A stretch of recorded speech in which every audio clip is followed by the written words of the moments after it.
કડીમાં માનવતાને શર્મસાર કરતી ઘટના સામે આવી છે। કડીના બાવલુ પોલીસ સ્ટેશનની હદમાં આવેલ નર્મદા કેનાલમાંથી એક મૃતદેહ મળી આવ્યો છે।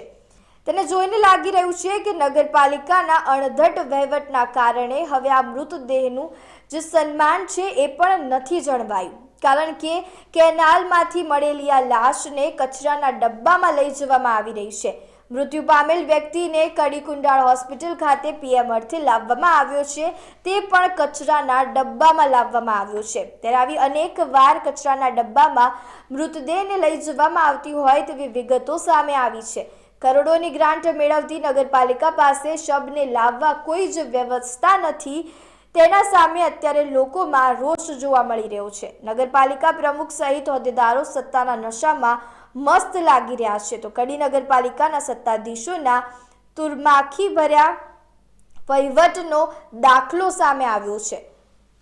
કડી નગરપાલિકાના ચીફ ઓફિસરને આ બાબતે ધ્યાન દોરતા જાણવા મળ્યું કે અમે આના લગતા વળગતા અધિકારીઓને સ્પષ્ટ કહી દઈશું કે હવે ફરીથી કોઈ આ રીતે મૃતદેહ માટે કચરાનો ડબ્બો ન મોકલાવો।